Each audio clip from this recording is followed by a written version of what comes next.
Assalamualaikum warahmatullahi wabarakatuh. Sahabat muslim rahimakumullah.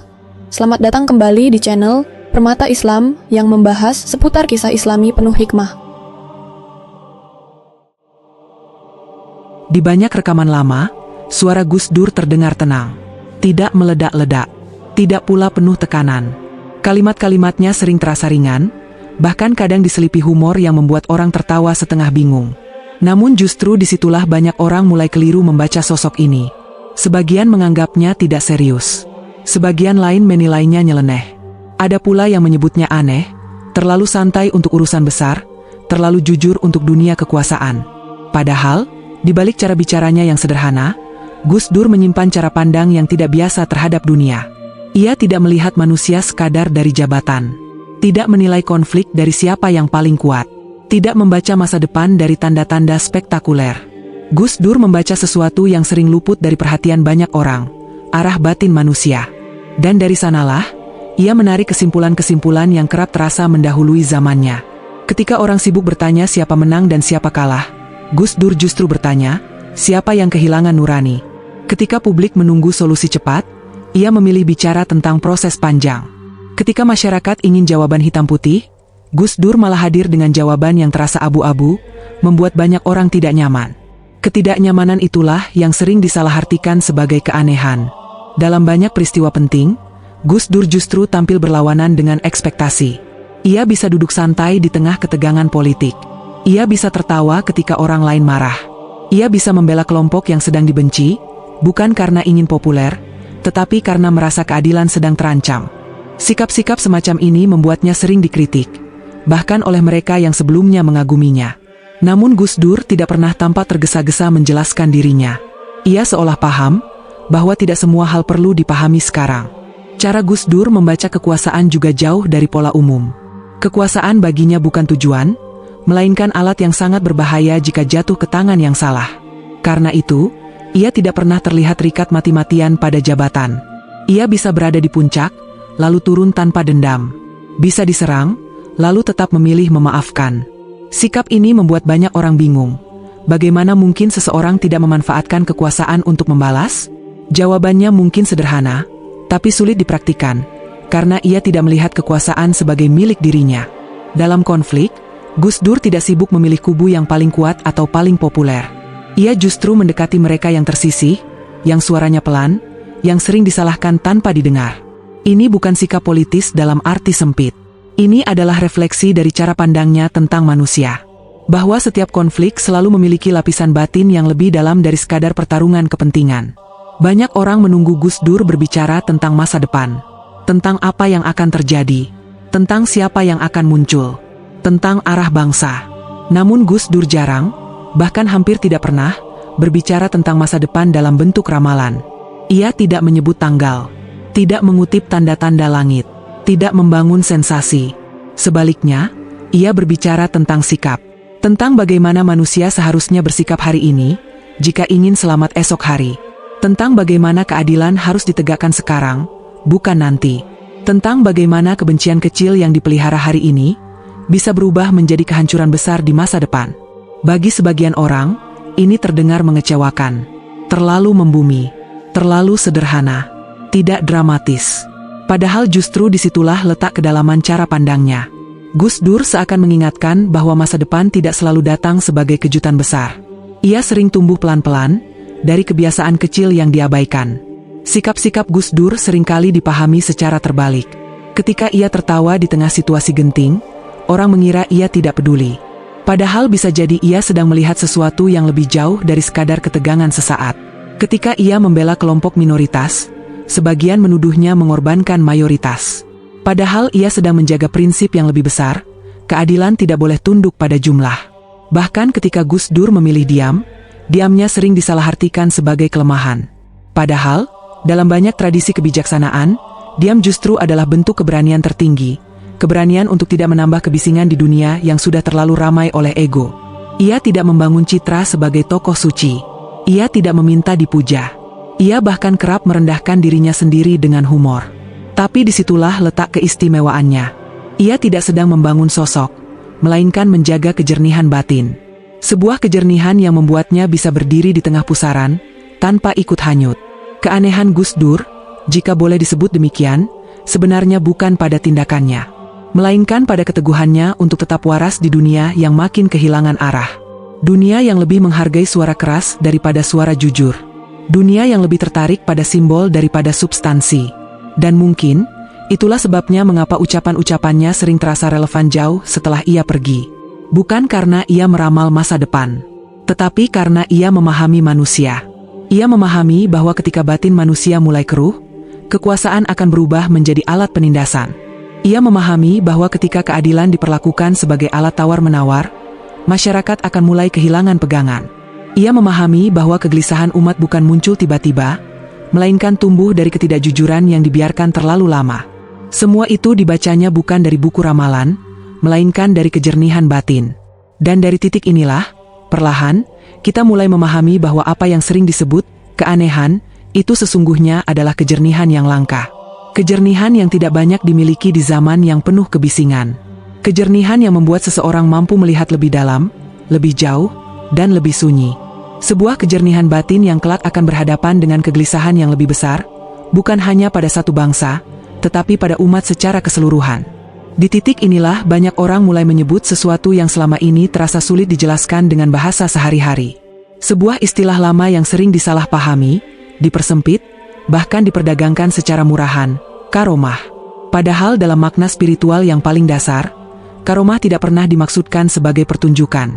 Ia bukan kemampuan berjalan di atas air, bukan cerita menembus dinding, bukan pula kisah melihat hal-hal gaib untuk memukau orang banyak. Karomah, dalam pengertian yang lebih sunyi, justru sering hadir dalam bentuk yang sangat sederhana, kejernihan. Kejernihan melihat diri sendiri. Kejernihan membaca manusia. Kejernihan memahami arah zaman tanpa perlu merasa lebih tinggi dari siapapun. Gus Dur berada di wilayah itu. Ia tidak pernah tampil membawa simbol kesucian. Tidak membangun jarak seolah dirinya berada di tingkat spiritual yang tak tersentuh. Ia justru sering menertawakan dirinya sendiri, meruntuhkan aura keistimewaan yang biasanya dikejar banyak tokoh. Tetapi justru karena itulah, banyak orang merasakan sesuatu yang berbeda. Ada ketenangan yang tidak dibuat-buat. Ada keyakinan yang tidak dipaksakan. Ada keberanian yang tidak berisik.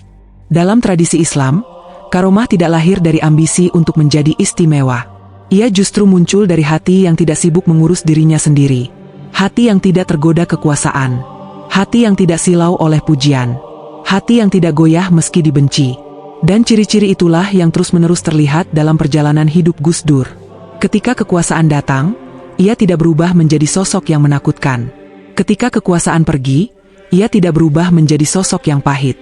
Sikap ini tampak sederhana, tapi sangat jarang. Sebab bagi banyak orang, kekuasaan adalah cermin yang memperlihatkan sisi terdalam manusia. Dan pada Gus Dur, cermin itu tidak memantulkan kerakusan. Ia tidak tergoda untuk mempertahankan posisi dengan segala cara. Ia tidak mengorbankan nilai demi stabilitas semu. Ia juga tidak mengubah prinsip hanya demi diterima banyak pihak. Inilah yang membuatnya sering berada di posisi yang sepi. Disukai oleh sebagian, dibenci oleh sebagian lain. Tetapi ia tampak tidak terganggu oleh itu semua. Dalam pandangan spiritual, ini bukan sikap biasa. Ini adalah tanda kebebasan batin. Orang yang bebas dari ketergantungan pada pujian tidak mudah dikendalikan. Orang yang tidak takut dibenci tidak mudah diseret arus. Dan orang yang tidak silau oleh kekuasaan biasanya mampu melihat lebih jauh dari kepentingan sesaat. Disinilah karomah bekerja, bukan sebagai keajaiban kasat mata, melainkan sebagai kemampuan membaca arah zaman. Gus Dur tidak berbicara tentang masa depan dengan gaya orang yang tahu rahasia langit. Ia berbicara seperti orang yang sangat memahami manusia. Ia tahu bahwa ketika keadilan dikorbankan demi stabilitas, konflik hanya sedang ditunda. Ia tahu bahwa ketika agama dijadikan alat politik, perpecahan hanya menunggu waktu. Ia tahu bahwa ketika umat sibuk merasa paling benar, kebenaran justru sedang menjauh. Ucapan-ucapan semacam ini sering terdengar biasa pada masanya, bahkan dianggap terlalu normatif. Tetapi waktu perlahan membuktikan daya tahannya. Banyak hal yang dulu dicibir, kini terasa nyata. Bukan karena Gus Dur meramal, melainkan karena ia membaca pola yang berulang dalam sejarah manusia. Karomah dalam pengertian ini bukan soal mengetahui kejadian tertentu di masa depan, tetapi memahami hukum moral yang selalu bekerja. Bahwa kezaliman akan melahirkan kehancuran. Bahwa kebohongan yang dibiarkan akan menjadi budaya. Bahwa fanatisme yang dirawat akan memakan persaudaraan. Gus Dur membaca semua itu dengan kejernihan yang lahir dari niat yang bersih. Yang menarik, ia tidak pernah mengklaim apapun atas kejernihan itu. Ia tidak mengatakan dirinya wali. Ia tidak meminta diposisikan sebagai orang istimewa. Ia bahkan sering menghindar dari pengkultusan. Setiap kali orang mencoba mengangkatnya terlalu tinggi, ia menarik dirinya kembali ke tanah. Dengan humor, dengan candaan, dengan sikap yang membuat orang lupa bahwa di balik semua itu ada kedalaman yang sunyi. Namun justru karena tidak mengklaim apa-apa, ucapannya sering kena dengan masa yang datang. Ketika ia mengingatkan bahaya politisasi agama, banyak yang menertawakan. Ketika ia berbicara tentang pentingnya keadilan sosial, sebagian menganggapnya melenceng dari agenda. Ketika ia menekankan persatuan di tengah menguatnya identitas kelompok, ia dicurigai melemahkan barisan. Tetapi satu persatu, peringatan itu menemukan konteksnya sendiri. Dalam banyak tradisi tasawuf, karomah tertinggi bukanlah kemampuan luar biasa, melainkan istiqomah. Konsistensi menjaga nilai di tengah tekanan. Gus Dur menjalani ini tanpa sorotan khusus. Ia terus berbicara tentang kemanusiaan, bahkan ketika itu tidak populer. Ia terus membela yang lemah meski berisiko kehilangan dukungan. Ia terus mengingatkan tentang akhlak meski dunia sedang sibuk mengejar simbol. Sikap ini membutuhkan keberanian spiritual yang dalam. Karena lebih mudah mengikuti arus daripada berenang melawan. Lebih mudah diam demi aman daripada bersuara demi benar. Lebih mudah memihak yang kuat daripada berdiri bersama yang terpinggirkan. Gus Dur memilih jalan yang lebih sunyi, dan justru disitulah banyak orang mulai merasakan kehadiran sesuatu yang lain. Bukan keajaiban, tetapi kejernihan yang konsisten. Dari kejernihan inilah, pandangan Gus Dur tentang umat menjadi terasa berbeda. Ia tidak melihat umat sebagai massa yang harus digerakkan dengan teriakan. Ia melihat umat sebagai kumpulan manusia yang sedang gelisah. Gelisah karena kehilangan arah. Gelisah karena keadilan terasa jauh. Gelisah karena agama sering hadir sebagai sumber konflik, bukan ketenangan. Gus Dur memahami bahwa kegelisahan ini tidak bisa diselesaikan dengan retorika. Tidak pula dengan menunggu figur penyelamat secara pasif. Ia tahu bahwa kegelisahan kolektif selalu berakar pada kebingungan moral. Ketika nilai kabur, manusia mencari pegangan apa saja, termasuk pada narasi-narasi besar tentang akhir zaman. Namun sebelum kegelisahan itu benar-benar meluap ke tingkat umat, ia sudah lebih dulu muncul sebagai bisikan di batin individu. Dan Gus Dur, dengan kejernihannya, menangkap bisikan itu jauh sebelum menjadi teriakan. Ia melihat bahwa banyak orang mulai lelah dengan ketidakadilan, tetapi tidak tahu harus kemana. Banyak yang rindu perubahan, tetapi takut kehilangan kenyamanan. Banyak yang menunggu sesuatu yang besar, tetapi enggan memulai dari diri sendiri. Semua ini ia baca bukan sebagai tanda kehancuran semata, melainkan sebagai pertanda bahwa sesuatu sedang bergerak. Dari sini, perhatian mulai bergeser. Dari sosok Gus Dur sebagai individu, menuju umat sebagai keseluruhan. Dari kejernihan batin seorang manusia, menuju kegelisahan kolektif yang perlahan menyelimuti banyak hati. Dari pemahaman personal tentang nilai, menuju pertanyaan besar tentang kesiapan umat menghadapi perubahan yang tidak lagi terasa jauh. Dan kegelisahan itulah yang akan terus membesar, menyentuh langit dan hati, seiring waktu bergerak ke fase berikutnya. Fase itu tidak datang dengan ledakan besar. Ia tidak ditandai suara keras atau pengumuman mencolok. Ia justru merambat pelan, masuk ruang-ruang batin yang paling sunyi. Banyak orang tidak langsung menyadarinya, tetapi merasakannya. Rasa lelah yang tidak bisa dijelaskan. Rasa jenuh yang tidak hilang meski rutinitas tetap berjalan. Seolah ada sesuatu yang terus mengganjal, meski hidup tampak normal dari luar. Di titik inilah kegelisahan umat mulai tampak sebagai pola, bukan sekadar keluhan individu. Banyak orang lelah pada ketidakadilan, tetapi tidak selalu mampu menyebutkannya dengan kata-kata. Mereka melihat hukum yang tajam ke bawah dan tumpul ke atas. Mereka menyaksikan kebohongan yang diulang sampai terdengar seperti kebenaran. Mereka merasakan bagaimana suara yang lantang sering mengalahkan suara yang jujur. Semua itu menumpuk menjadi kelelahan batin yang tidak terucap. Pada saat yang sama, kebenaran terasa semakin membingungkan. Terlalu banyak klaim. Terlalu banyak tafsir yang saling bertabrakan. Setiap kelompok merasa paling benar, paling lurus, paling mewakili agama. Di tengah hiruk-pikuk itu, umat justru kehilangan pegangan. Bukan karena kurang informasi, tetapi karena terlalu banyak suara yang berteriak bersamaan. Gus Dur membaca situasi ini jauh sebelum kegelisahan itu menjadi wacana besar. Ia melihat bahwa kelelahan umat bukan hanya soal ekonomi, politik, atau kekuasaan. Ada kelelahan yang lebih dalam, kelelahan moral. Ketika nilai-nilai dasar seperti kejujuran, keadilan, dan empati terus-menerus dilanggar, manusia akan lelah bahkan sebelum sadar bahwa ia sedang dizalimi. Ia memahami bahwa umat tidak selalu marah. Justru lebih sering bingung. Bingung harus percaya pada siapa. Bingung harus berdiri di mana. Bingung apakah agama masih menjadi sumber ketenangan atau justru sumber konflik baru. Kebingungan ini pelan-pelan berubah menjadi kerinduan, meski kerinduan itu sendiri belum punya nama. Ketika keadilan menghilang dari ruang publik, manusia mulai menunggu. Bukan menunggu tanggal tertentu, bukan menunggu peristiwa spektakuler, melainkan menunggu rasa lega yang tak kunjung datang. Menunggu sesuatu yang bisa mengembalikan keyakinan bahwa hidup masih punya arah moral. Menunggu tanpa tahu persis apa yang ditunggu. Penantian semacam ini tidak pernah direncanakan. Ia bukan agenda politik. Ia tidak lahir dari rapat atau kesepakatan. Ia muncul sebagai fenomena batin. Tumbuh di hati banyak orang secara bersamaan tanpa pernah janjian. Orang-orang mulai berkata, seharusnya tidak begini, meski tidak tahu bagaimana seharusnya. Mereka mulai merasa bahwa ada yang keliru, meski sulit menunjuk siapa penyebabnya. Gus Dur melihat penantian ini bukan sebagai kelemahan umat, tetapi sebagai tanda bahwa nurani belum mati. Selama manusia masih merasa gelisah terhadap ketidakadilan, berarti masih ada kesadaran moral yang bekerja. Yang berbahaya justru ketika ketidakadilan dianggap wajar dan kebohongan dinormalisasi. Disitulah umat benar-benar kehilangan arah. Namun ia juga tahu, penantian yang tidak dipahami bisa berubah menjadi harapan yang salah arah.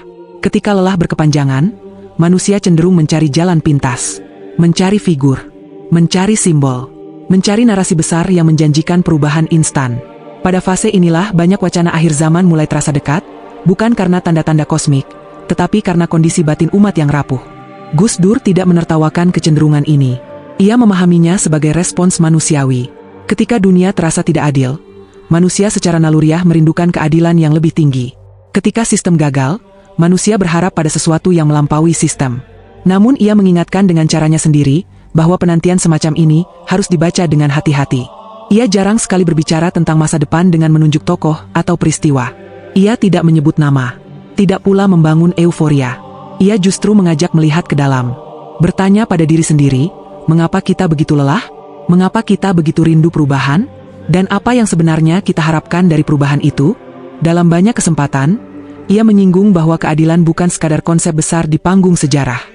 Keadilan adalah pengalaman sehari-hari. Ia hadir atau absen dalam cara kita memperlakukan yang lemah. Dalam cara kita menggunakan kuasa kecil yang kita miliki. Dalam cara kita bersikap jujur ketika tidak ada yang melihat. Ketika keadilan hilang dari hal-hal kecil ini, jangan heran jika umat merasa kosong meski simbol agama semakin ramai. Kegelisahan kolektif ini membuat banyak orang merasa seolah hidup di persimpangan. Di satu sisi, mereka ingin percaya bahwa agama membawa solusi. Di sisi lain, mereka menyaksikan agama sering dipakai untuk membenarkan luka. Ketegangan batin ini tidak mudah diselesaikan dengan ceramah atau slogan. Ia membutuhkan kejernihan, kesabaran, dan keberanian untuk jujur pada diri sendiri. Gus Dur menyadari bahwa umat sering terjebak dalam romantisme masa depan. Membayangkan sebuah masa ketika keadilan ditegakkan secara sempurna, seolah semua masalah akan selesai sekaligus. Ia tidak menolak harapan itu, tetapi ia memindahkan titik beratnya. Baginya, harapan tanpa kesiapan hanya akan melahirkan kekecewaan baru. Ia melihat bahwa banyak orang ingin keadilan hadir, tetapi tidak siap hidup adil. Banyak yang ingin pemimpin jujur, tetapi enggan jujur dalam urusan kecil. Banyak yang ingin perubahan besar, tetapi takut kehilangan privilese. Kontradiksi ini jarang disadari, tetapi terus bekerja di bawah permukaan kesadaran umat. Dalam suasana seperti ini, penantian menjadi semakin samar. Ia tidak lagi sekadar menunggu perubahan eksternal, tetapi juga menjadi cermin kegagalan internal.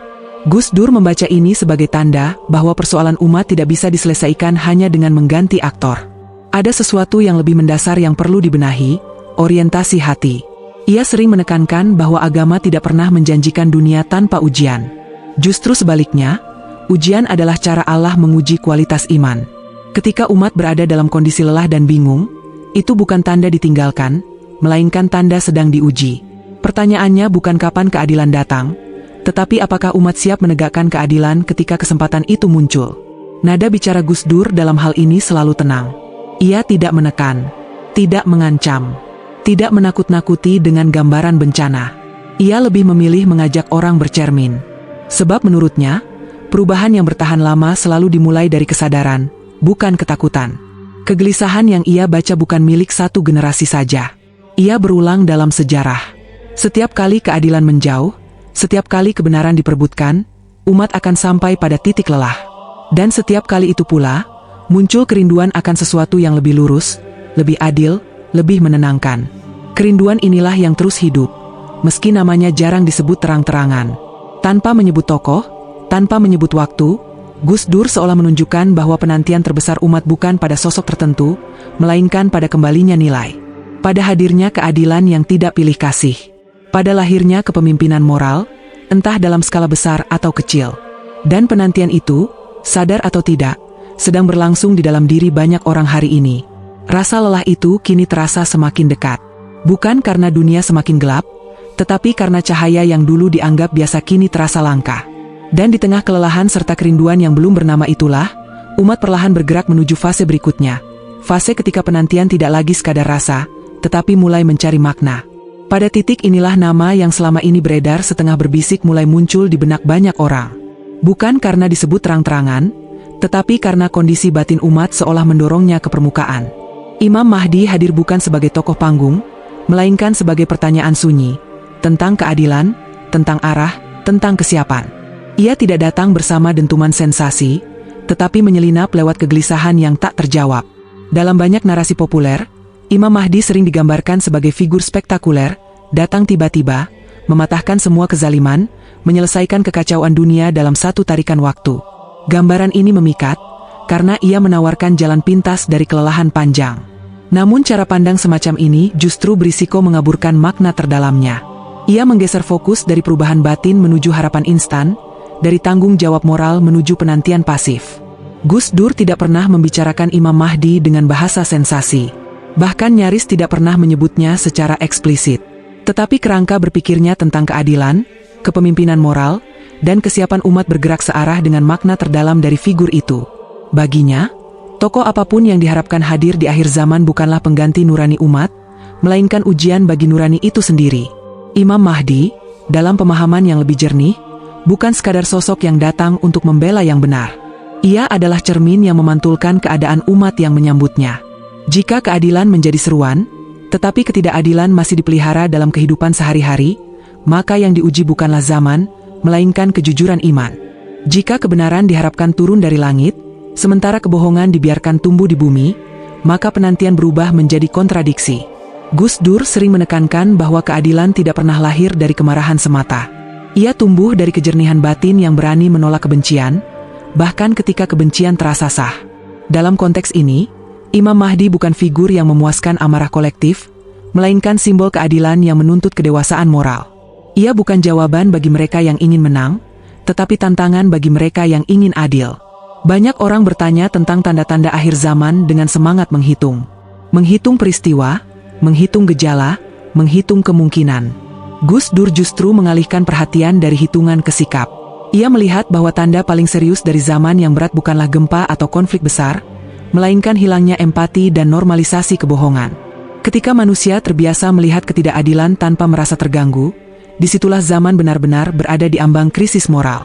Dalam cara berpikir ini, Imam Mahdi tidak dihadirkan sebagai solusi ajaib, tetapi sebagai ujian terakhir dari kesiapan umat.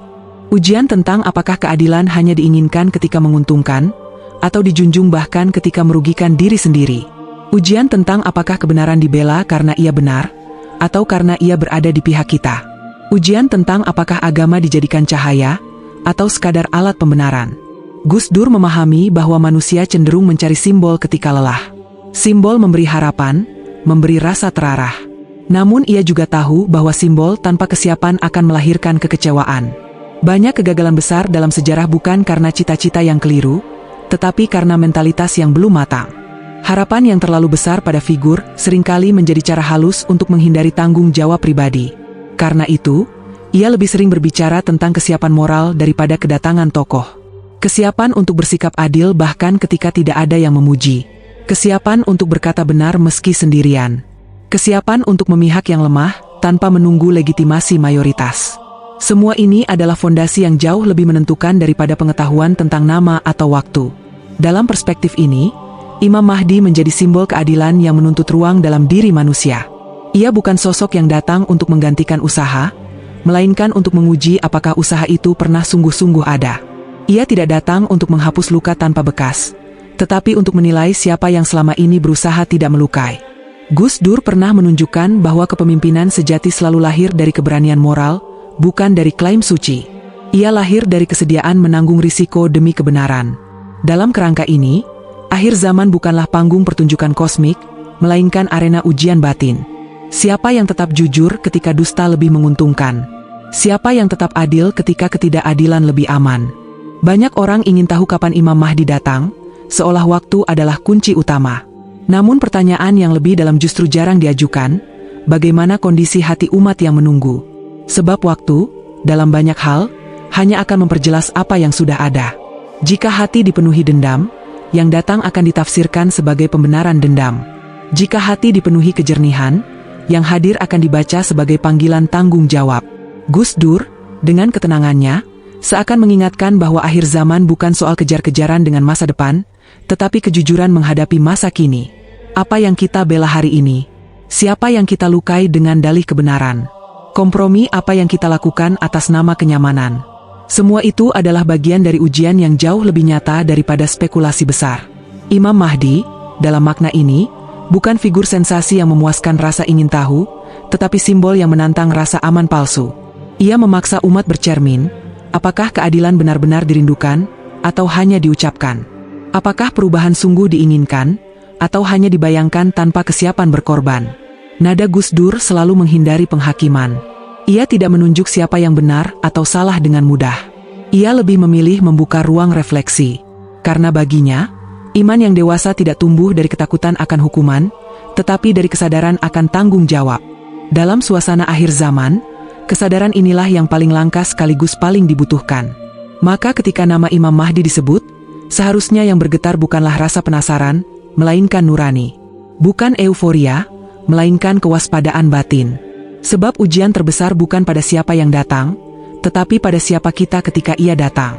Apakah kita berada di barisan yang memperjuangkan keadilan, atau di antara mereka yang hanya pandai menyebut namanya sambil mengabaikan nilainya?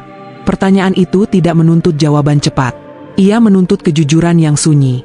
Ia tidak memaksa, tidak mengancam, tidak menghakimi. Ia hanya hadir sebagai bisikan lembut di tengah hiruk-pikuk zaman. Jika keadilan benar-benar datang mengetuk, pintu mana dalam diri kita yang akan terbuka, dan pintu mana yang selama ini kita kunci rapat?